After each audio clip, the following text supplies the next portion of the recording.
kas tead, kui armas on mu vasikas? Ja et meie elame ka siin. Ja mina olen Eesti suurim. Ei nad tea ja sellepärast just tule meile külla.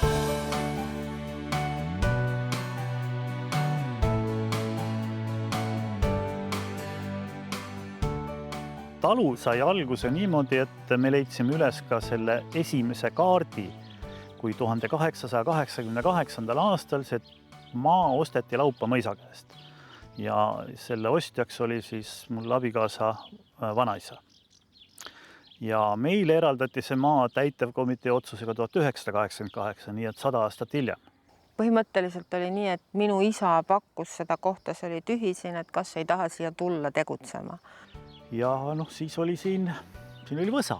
Ei olnud ühtegi joonet praktiliselt, sest 41. aastal, kui punased taganesid, siis punased Läti kütid põletasid siin kogu küla maha. Mustmaa pidi järgi jääma. Ja siis hakkasime siin, esimene töö oli maaparandus. Talvel võtsime võsa, müüsime selle Türi metsakombinaadile, kes purustas selle siin koha peal ära.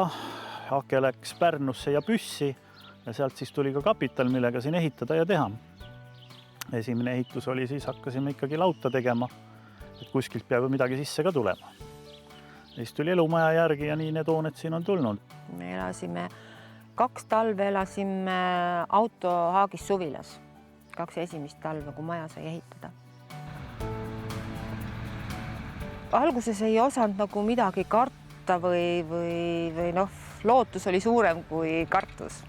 Meil ei ole Arvoga kumbagil vastavat haridust, sest siis sai hakata igasugustel õppepäevadel käima ja koosviibimistel ja sellest see alguse ja õppimine alguse sai.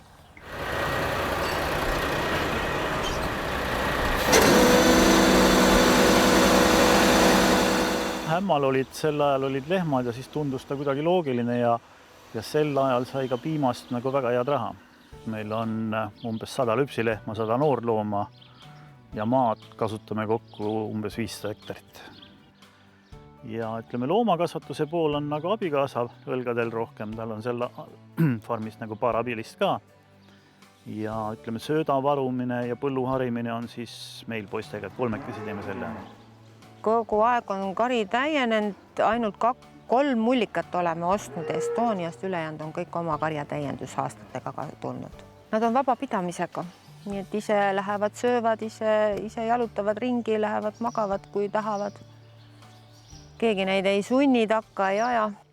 Selles võib-olla nagu ongi väike eelis, et ei olnud mingisugust vana põhja all, et me hakkasime nagu nullist peale, me jätsime selle vahepealse osa või selle nagu vahele ja hakkasime omandama seda uut. Et ma olen vaadanud, et paljud need, kel oli midagi olemas, et need on jäänud nagu sama koha peale või sealt natukene, elu on sundinud muutma midagi. Aga kui midagi ei olnud, siis hakkasid tegema ja püüdsid kohe teha uut moodi, et oleks lihtsam ja kergem ja tulemuslikum. Vahest on küll tüdimus tuleb peale, aga seda ei ole isegi mõelnud, et lõpetaks või midagi niisugust. Maal elamisel peab ikka üheskoos tegema ja ühiselt adra vedamine on ikka tulemuslikum, kui igaüks peab ise suunda. Aga midagi peab inimene tegema ja siin sa oled ikkagi nagu iseenda peremees. 19. juuli, kui on avatud talude päev, siis põhiliselt meie näitame oma tootmise poolt. Ja siis on veel kohvik plaanis, kes tahab kohvi juua, istuda, natuke puhata. Siis naabrinaine toob oma kanad, kuked, kitsed kohale.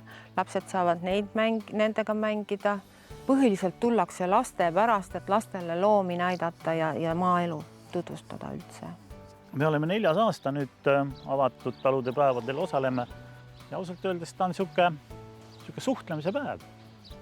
Inimesed tulevad, küsivad, vaatavad, mõni ütleb oma mõtteid. Lastel on siin, lapsed tulevad loomi, tuuakse hästi palju lapsi loomi vaatama just. Ja tagasiside on olnud igati positiivne.